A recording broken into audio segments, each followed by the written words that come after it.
Isa sa mga isinusulong ni Pangulong Bongbong Marcos ang paglipat na sa electric vehicles. Pero para sa ilan, ang mga pinaka-problema umano sa transportasyon ang hindi raw nabigyang diin sa SONA kahapon ng Pangulo. Live mula sa EDSA, nasa frontline na balitang yan si Ian Suyu. Ian, ano-ano ang mga naging sentimento ng transport sector sa naging SONA ng Pangulo? Julius, alam mo, plano nga ng Administrasyong Marcos na sa mga susunod na taon, karamihan daw ng mga sasakyan ng mga Pilipino ay magiging electric vehicle na. No? Yan ang nabanggit kahapon ni Pangulong Bongbong Marcos sa kanyang State of the Nation address. Yun nga lang, may ilang mga tsuper na tila nakukulangan at dismayado dahil anila, wala daw silang narinig o nakitang proyekto na nakalaan para sa kanila sa kabilayan ng patuloy na pagtaas ng presyo ng gasolina at produktong petrolyo. Iwas polusyon at mas makatitipid dahil walang taripa o import tax na idaragdag para sa mga bibili ng electric vehicle. Yan ang isa sa mga nakikitang epekto para sa mga consumer kung ito na ang gagamitin. Malaki umano ang maiaambag ng pag-modernize sa mga sasakyan para mapagaan ang kinakaharap na taas presyo sa langis. Consistent with our clean energy drive, we have encouraged the adoption of electric vehicles.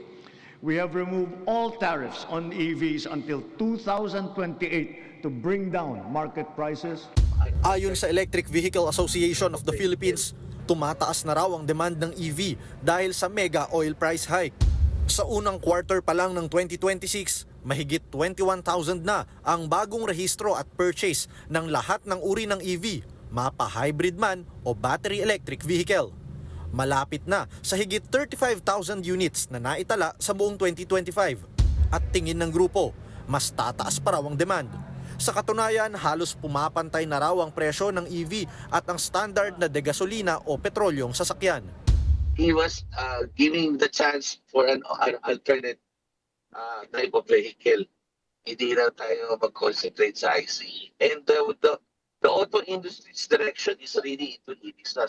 Kabilang sa mga bentahe ng pagkakaroon ng electric vehicle o EV ay makakaiwas ka sa sunod-sunod na pagtaas ng presyo ng gasolina at ng produktong petrolyo.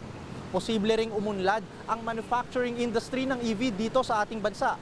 Pero ang mas malaking tanong, paano naman yung mga tsuper natin na hirap makipagsabayan sa modernization dahil kakarampot lamang ang kinikita sa kanilang pamamasada?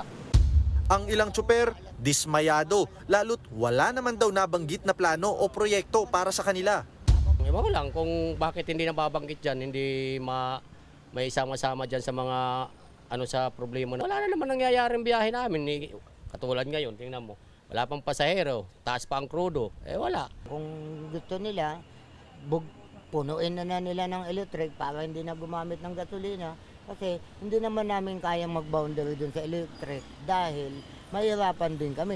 Sinabi naman ng isang transportation expert na bagamat may benepisyong makukuha sa EV, hindi pa rin daw nito matutugunan ang mga pangunahing problema sa transportasyon. To me, what is more damaging yung decline ng public transport.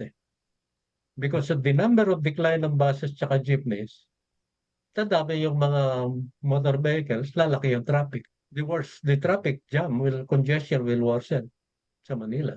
Especially yung electric vehicle exempted.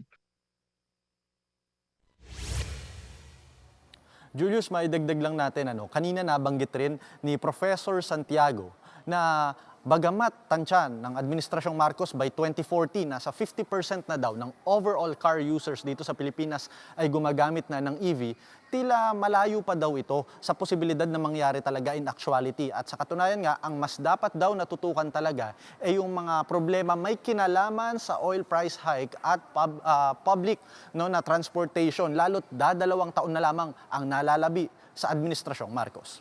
Julius?